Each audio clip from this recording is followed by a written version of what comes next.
E então, como é que a gente vai identificar uma pessoa com albinismo?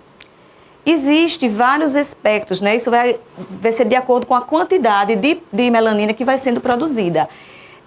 Eu trago aqui nesse slide algumas características de algumas crianças, né? Eu trago aqui crianças com algumas características do albinismo. Ele é facilmente reconhecido, principalmente se de um casal de pessoa de cor, a gente observar que as características fenotipos, ou seja, características visíveis que a gente observa, elas são praticamente visíveis, né? Não tem como a gente não identificar essas características que são facilmente identificáveis.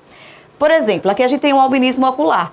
Ele está restrito à região dos olhos, ou seja, a íris dele é azul. A gente tem aqui um outro caso onde a íris está translúcida. Aqui não existe praticamente melanina. A íris está tão transparente que a gente consegue ver os vasos sanguíneos ali atrás, na região da retina. Então, isso faz com que os olhos fiquem praticamente vermelhos, tá? Aqui é o espectro mais comum, porque vai desde a pele extremamente clara, ou rosada, com os cabelos platinados, os cílios desprovidos de pigmentação e, mais uma vez, a íris, né, azul. Nós temos ali mais dois exemplos, mostrando, inclusive, esse aqui é um descendente africano e ali descendente também, descendente de outro país, asiático, e você pode constatar que a gente tem várias nacionalidades, né, de vários locais aqui do ambiente global, vamos dizer assim, com características que são facilmente identificáveis, principalmente pela coloração da pele, né, pela coloração dos olhos e dos cílios. E como é que a gente faz esse diagnóstico do albinismo? O exame é basicamente clínico, através da observação, né, das alterações que são cutâneas típicas e de achados oculares. É importante que haja uma avaliação oftalmológica, porque existem algumas alterações que vão ser identificadas em alguns exames específicos que o oftalmologista vai fazer. Exame de fundo de olho, exame da fenda, justamente para poder avaliar esse grau de comprometimento ocular que a pessoa com albinismo tem. O albinismo, ele vai além da cor, tá? Ele vai além, né, da questão da cor. Ele traz alguns comprometimentos justamente por ser desprovido do pigmento melanina. Então, que comprometimentos são esses? Comprometimento visual, porque se a gente tem uma íris translúcida, onde os raios solares ele ultrapassam, né, aquela barreira importante, né, de evitar a exposição ao sol, vai causar uma fotofobia, ou seja, aquela fotossensibilidade. Pode causar um nistagmo, que é aquele movimento incoordenado e involuntário no sentido horizontal, miopia, baixa visão ou visão subnormal. A maioria das pessoas com albinismo, ela tem uma acuidade visual abaixo de 30%. No Brasil, a legislação diz que abaixo de 10 a 20%, essas pessoas elas são impossibilitadas de dirigir, né? E também a questão do risco de quedas, por alteração do equilíbrio. Infelizmente, a gente não vê, às vezes, por exemplo, uma pessoa com albinismo que precisa utilizar o ônibus. A gente não vê um destaque muito grande, né, da direção, de onde para onde. E muitas vezes isso causa uma dificuldade, o risco de quedas, quando a pessoa vai atravessar uma rua também, placas sinalizadoras, né, de trânsito. Então, esse comprometimento visual, ele é peculiar do albinismo, justamente pela falta de melanina, né, na íris e na retina. O comprometimento dermatológico.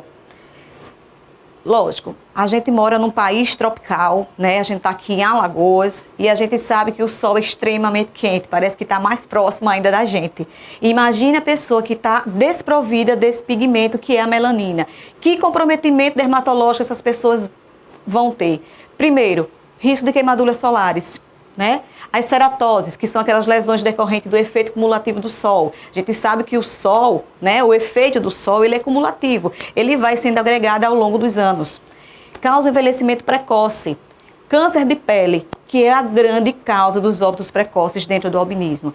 E as grandes mutilações, que causam, inclusive, questões psicológicas importantes, porque são necessários, muitas vezes, muitos procedimentos cirúrgicos para retirar grande quantidade de cânceres de pele relacionados justamente à não proteção, a essa falta dessa barreira de proteção da pele. Aqui eu trago algumas ilustrações mostrando essas lesões de pele. Aqui nós temos a ceratose, temos ceratose também nessa região, a gente já tem lesão pré-maligna, na região, é muito comum nessa região, por trás do pescoço, né, na nuca, principalmente das crianças, né, e a gente sabe que esse efeito, como eu coloquei inicialmente, ele é um efeito cumulativo. E o comprometimento psicológico, por quê? Porque, infelizmente, existe a discriminação, o bullying nas escolas, né? O estigma, e muitas vezes até dentro da própria família, porque muitas vezes não entende por que aquela criança nasceu com albinismo, né? E muitas vezes não é aceito. Como é que de um casal de cor nasceu uma pessoa branca e do olho azul, né? E isso cursa com depressão.